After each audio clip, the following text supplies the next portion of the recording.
2025 भर्तियों का वर्ष आज ही सुनिश्चित करें अपना सिलेक्शन और डाउनलोड करें तैयारी कर लो ऐप। नमस्कार, एजुकेशन नगरी की खास पेशकश एजुकेशन बुलेटिन में आपका स्वागत है। मैं हूं आपके साथ विनीत। तो चलिए रुक करते हैं शिक्षा जगत की तमाम बड़ी खबरों की ओर। राजस्थान में लगातार सामने आ रहे भर्ती घोटालों ने युवाओं की चिंता बढ़ा दी है। एक और पेपर लीक और फर्जीवाड़े उजागर हो रहे हैं, तो दूसरी ओर कोर्ट भी अब इस मामलों में सख्ती दिखा रहा है। हाल ही में एसआई भर्ती पेपर लीक केस में मुख्य सरगना को झटका देने के बाद अब महिला सुपरवाइजर भर्ती 2018 के मामले में हाईकोर्ट ने बड़ा फैसला सुनाया है। कोर्ट ने कुख्यात नकल गैंग के सरगना पौरव कालेर और उसके साथी राजाराम उर्फ राजू मैट्रिक्स और चयनित अभ्यर्थी सुमन बेरा की जमानत याचिका खारिज कर दी। अदालत ने कहा कि अपराध गंभीर है और इसलिए जमानत देना उचित नहीं है।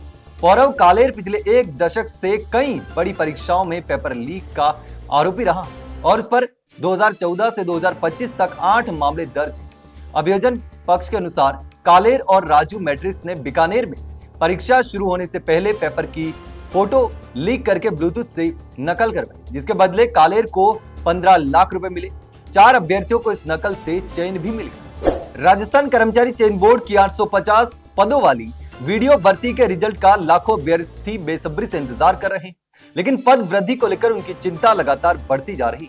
आपत्तियां दर्ज हो चुकी और बोर्ड दिसंबर में रिजल्ट जारी करने की तैयारी भी कर रहा है, लेकिन बावजूद इसके सरकार और विभाग की चुप्पी युवाओं को परेशान कर रही है। अभ्यर्थियों का कहना है कि प्रदेश में वीडियो के कई पद खाली हैं और नई पंचायतों के गठन के बाद इनकी संख्या और ज्यादा बढ़ने वाली है। ऐसे में 850 पद पर भर्ती करना युवाओं के साथ न्याय है और ये पद जो है वो बहुत ही कम है और इसी कारण सोशल मीडिया पर पद वृद्धि की मांग तेजी से उठने लगी है। बोर्ड को इस बार 30 प्रश्नों पर 1202 आपत्तियां भी मिली, जिन्हें निपटाने के बाद बोर्ड अध्यक्ष ने 20 दिसंबर तक रिजल्ट जारी करने की बात कही। अब सबकी नजरें सरकार पर हैं कि क्या वह युवाओं को पद वृद्धि का तोहफा देगी या नहीं। राजस्थान कर्मचारी चयन बोर्ड की चतुर्थ श्रेणी कर्मचारी भर्ती इन दिनों चर्चा का विषय बनी हुई।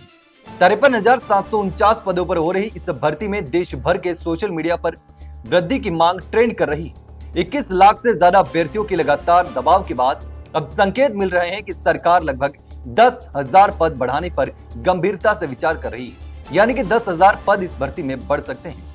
अधीनस्थ विभागों ने रिक्त पदों का पुनः परीक्षण करवाया गया है और अब अधिकांश कलेक्टर और विभाग सरकार को जो विस्तृत रिपोर्ट है वो भेज चुके हैं, जिससे स्पष्ट हो रहा है कि पद बढ़ाने की प्रक्रिया अंतिम चरण में है।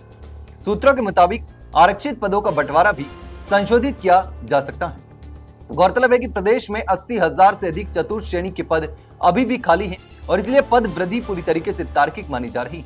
ऐसे में युवाओं के लिए 10,000 पद बढ़ना बड़ी राहत की खबर है। राजस्थान कर्मचारी चयन बोर्ड द्वारा आयोजित 84 पदों की भर्ती परीक्षा शनिवार को शांतिपूर्ण तरीके से संपन्न हो चुकी है। इस परीक्षा के लिए लगभग 56,000 अभ्यर्थियों ने आवेदन किया था। परीक्षा 2 पारियों में करवाई।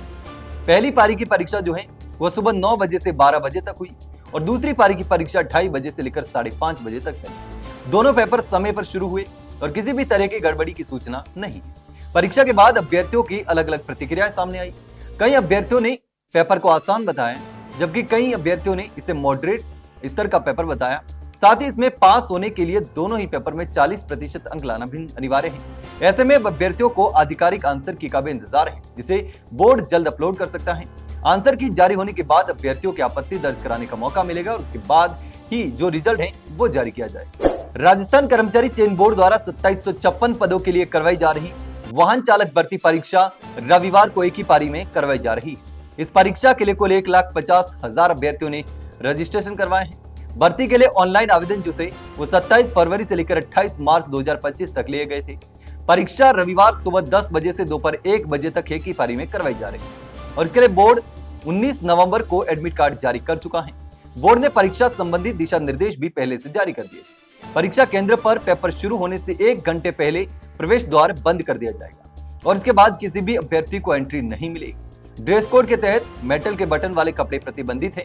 अभ्यर्थी गर्म कपड़े पहन सकते हैं, लेकिन उसमें किसी भी तरह का मेटल का बटन या मेटल की चीजें नहीं होनी चाहिए। धार्मिक चिन्ह जैसे कि जनेऊ, कृपाण और कटार की अनुमति रहने वाली। तो ये थी शिक्षा जगत की तमाम बड़ी खबरें। कल फिर आपके साथ रूबरू होंगे, तब तक के लिए नमस्कार।